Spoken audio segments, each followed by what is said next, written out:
Let me start off first with a gentleman that is running in Congressional District 3.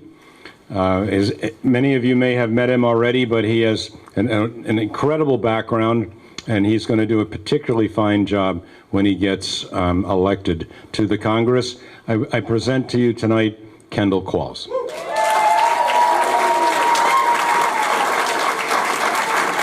All right, hey, thank you, everyone.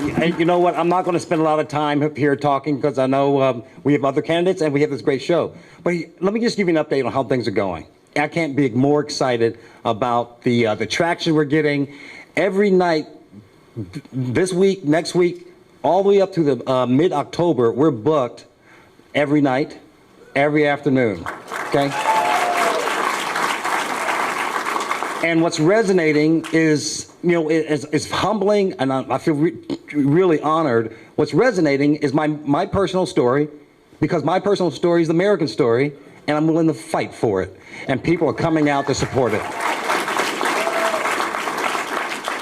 So let me give you an update on something. This is a little preview for you before anyone else kind of thing. So on Tuesday, I will be at the state capitol at the Memorial for Fallen Officers, along with the Fraternal Order of Police to receive their endorsement.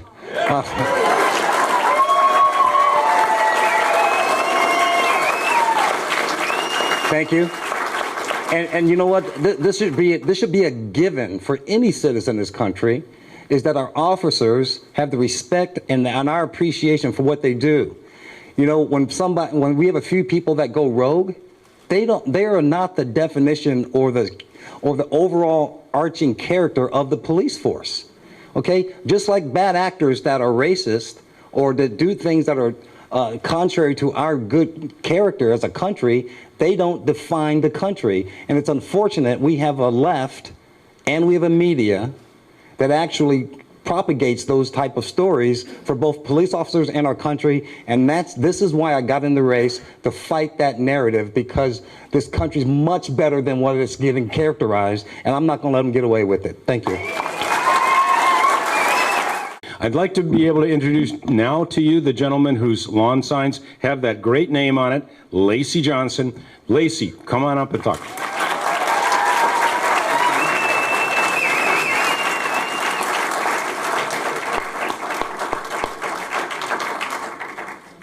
It's great to be here.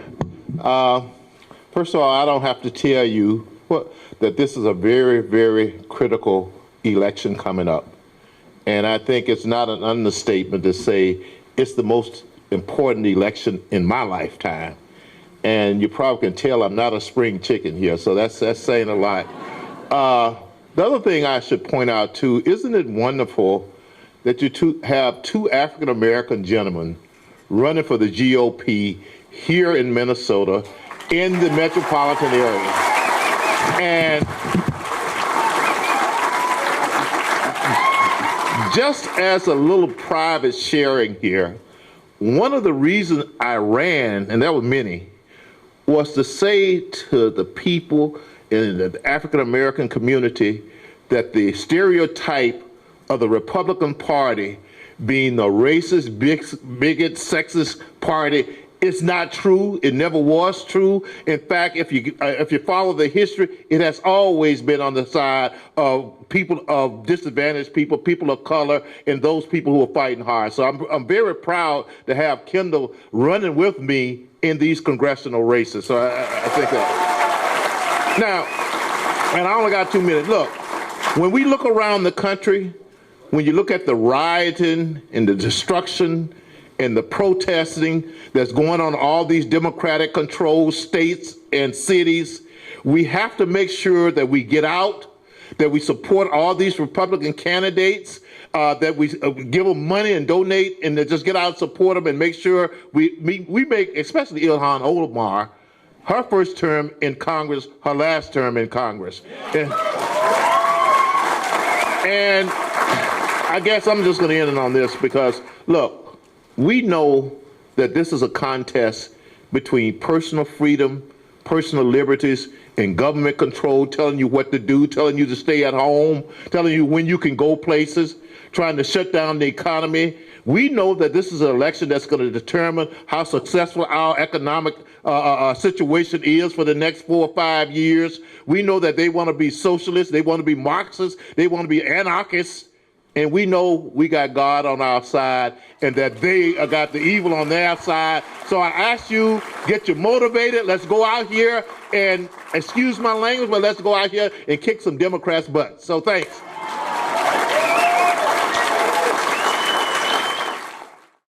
Someone that is very familiar with what it's like to be a policeman and a businessman, who's running in the for Senate in Senate District 50 from both Richfield and East Bloomington. Dean Mumbleau, will you please come up?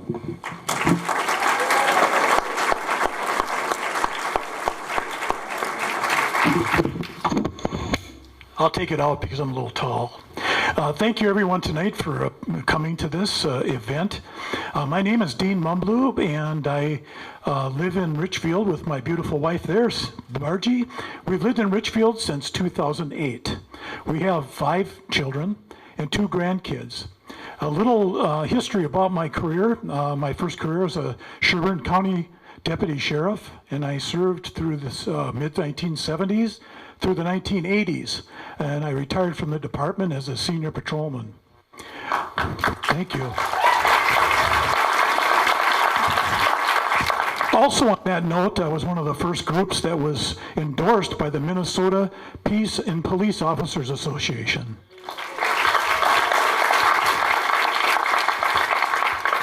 A little background of my working career. I owned 2 businesses after that, and one of them was a law enforcement equipment company, and the second was a holding company for my 2 U.S. patents. I then entered into the banking industry, and I spent about 20 years there. In the last 9 years, I was employed in the banking industry. I was the president of a local state chartered bank. Well, you know, if I'm elected, the first order of business for me is to reestablish law and order in our communities.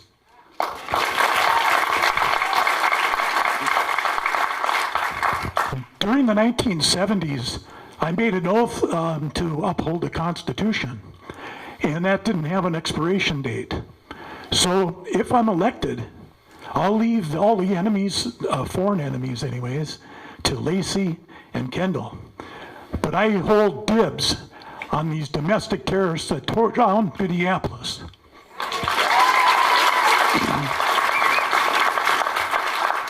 And if I'm elected, I give you my word, I'll be unrelenting, and I'll make sure that every one of them's identified and held to what they did.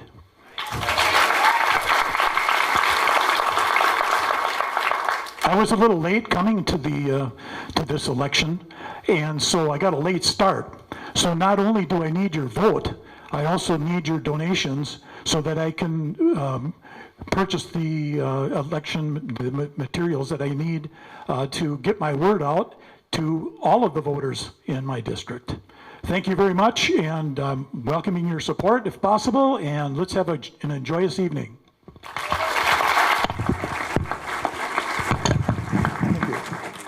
She's a very strong conservative, and she really is looking forward to the challenge of running in South Minneapolis. So, Diane, will you help explain what motivated you to get into this and how excited you are? So, this is Diane Napper.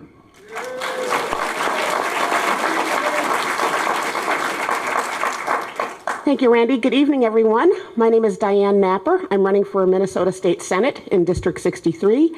That is southeast Minneapolis and the northeast corner of Richfield. I got into this race because it's time for a fresh voice at the Capitol. My opponent was elected in 2006, and she's been there ever since, and it's time for her to go.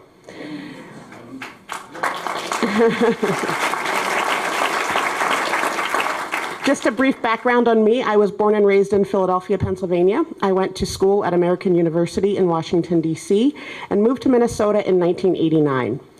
I've lived in my wonderful little home in East Nokomis since 1998. I love my neighborhood, I love the city, I love the state of Minnesota. I'm running because I think we need balance in our state legislature. The DFL's been in control in Minneapolis and in the state for far too long, and it takes two sides to make things happen. So just quickly, the four issues that I am focused on, the first is public safety, and we know that's a big one. Smelling my city burn for 3 days was not fun. And we need to hold those people to account. We need to make sure that Mayor Fry and Governor Walz are held to account for letting that happen.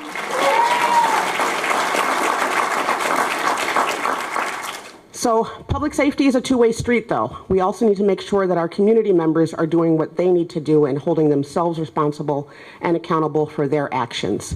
Lacy touched on this a little bit, but I look at society as a three-legged stool of faith, family, and education. And if we make sure that all of those legs are strong, we'll be okay.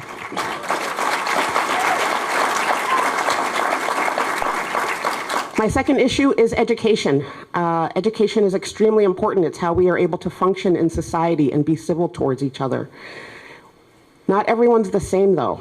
We all are born with different abilities, desires, talents, interests, and so our education system can't be a one-size-fits-all proposition. We need to give parents more choices so that they are giving their children the best education possible.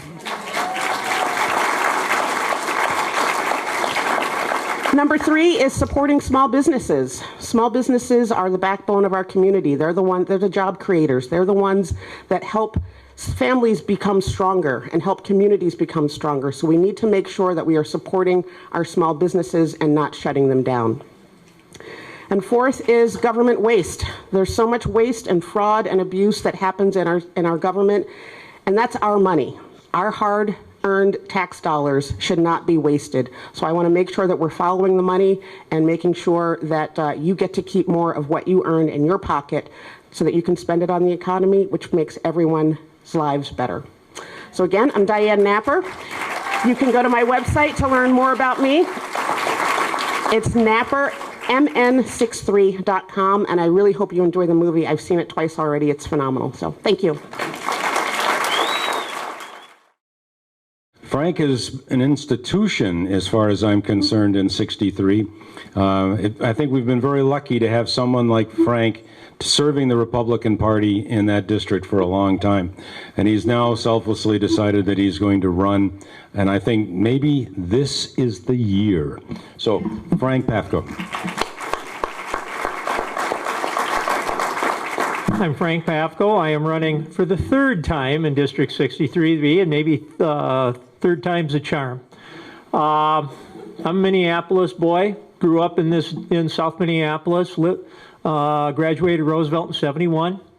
Lived in Richfield since 1983. University of Minnesota in 75, and I graduated a degree in fisheries biology, and I worked for the state of Minnesota for 36 years, both for the Department of Natural Resources and the Department of Transportation. What's a biologist working for transportation? Well, I was the aquatic biologist in the environmental office, ended up rising up to be chief environmental officer of the department.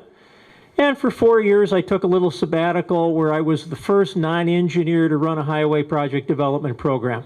I was North Area Manager, and I delivered such projects as Devil's Triangle, Unweave the Weave, the ad lanes on 94 and 694 up in Maple Grove, 36 in North St. Paul, and the 94 bottleneck at 3M.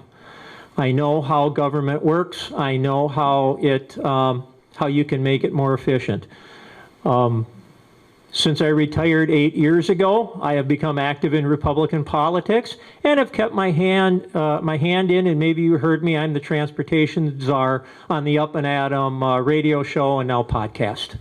My issues, like Diane, are public safety. Our city burned. We need to do something, and I would propose that from the state, what we can do is tie the fiscal disparities, local state aid, to provision of an adequate police force. In terms of education, I have seen from what I went to school 50 years ago, what my children went through, and what my grandchildren are now going through, the educational system in Minneapolis and Litchfield has declined tremendously, particularly for minority students. Education choice is, we absolutely need it, and state aid should be tied to the student, not the district, so that they have the choice to go to the school of their choice. And waste, fraud, and abuse. We've gone from $1 billion surplus to an $8 billion hole for the next 3 years, and we are going to need to cut corners. I felt I was a very fiscally prudent state manager when I was running the highway, North Area and highway project development process. One of my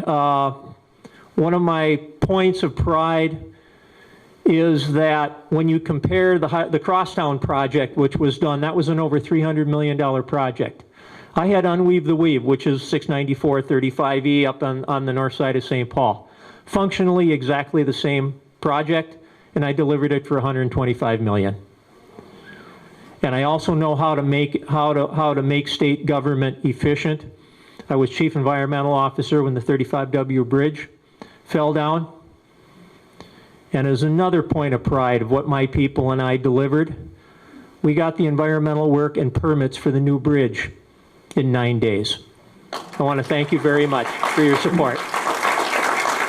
Joe is particularly strong in his conservative beliefs and very strong in terms of his support of public safety. And I'll let him talk a little bit more about himself, but Joe Thalman, House District 49B. Thank you, Randy. Thank you. It's good to see you. Hi, Dean, Margie. It's really nice to get a chance to meet all of the candidates and all of the GOP faithful who come out to these events and support us, our causes, because, boy, the synergy is terrific. You know, we're tired of seeing all of the nightly news coverage of these, what were they called? Jackbooted, Birkenstock-clad thugs running through the night, destroying our cities, and I think that's a great way to describe them. I've also heard them described variously as cry bullies. Right, the kids that need to be sent to the timeout room with their crayons to deal with the issues of the day. It's quite something. I grew up in a very strongly Democrat household. My stepdad was a state Democrat chairman and ran for governor. This was out in Utah. And my parents hosted the likes of Al Gore, Ted Kennedy. They were glad to put him on a plane back to Boston. Even the Democrats out there were tired of his stuff back in the day, and Lloyd Bentsen, among other notable Democrats. Those were patriotic Democrats. They would not recognize what has happened to the Democrat Party. My stepdad actually went ashore on D-Day. He was a patriotic veteran. He supported the police completely, 100%. That was never in question. This agenda that the leftist, this extreme left crazy agenda they're pursuing to defund police, bail reform, which means no bail at all. You're just revolving door of justice. You're out of the office before the arresting officers even complete their paperwork. It's absolutely absurd. The Democrats seem to be proposing the most absurd political elevator pitch in the history of politics. Essentially, it is, let us destroy the country with our legislation, or we'll destroy the country by burning it, looting it, robbing it, and destroying the country by other means. We need to stand up to that. Yeah, that's kind of what they have. We've seen what they've done in Democrat-run cities, where the mayors and the governors are complicit with the destruction that goes on nightly. Fortunately, Governor Walz finally showed some good judgment and some fortitude. I'll just go without any qualifier on that, just some fortitude to finally call in the National Guard and let them quell the violence, and it was over in 24 hours. They won't do that in Seattle, they won't do that in Portland, and I have to wonder why. We have seen the wildfires in the West that are destroying wildland, that are destroying people's habitats. Several people have died. There are a number of anarchists, leftist anarchists in jail right now awaiting prosecution. And if you look at their booking photos, these people are strung out. I don't know if they're on drugs or what, but these people are definitely challenged, let's put it that way. I just want to let the good people in law enforcement who have dedicated their lives, their professional training, and go out there courageously every day, that they have the full support of everyone in the state legislature, everyone at every level of government. We saw the shooting yesterday in South Central where an assailant came up and shot 2 police officers sitting in a squad car in Linwood, California. They were taken to the hospital. One was a 31-year-old mother of 3. She's in very critical condition. Let's pray for that officer and her partner. I don't know much about who he was, but they deserve our thoughts and prayers, and hopefully they fully recover. This lawlessness has to end. It can't be tacitly supported by the political elite. So we need to turn Minnesota red. We need to elect strong Republican leaders at every level of government, from dog catcher to city councils, school boards, from the governor's mansion to the White House. We need strong Republicans with conservative values to turn things around in this country and provide for our kids, our grandchildren, and the future generations will never even see the America that we grew up in, that we love, and that we will pass on this proud legacy. They will be the proud inheritors of what we pass on to them. So let's get everyone out to vote November 3rd. Thank you.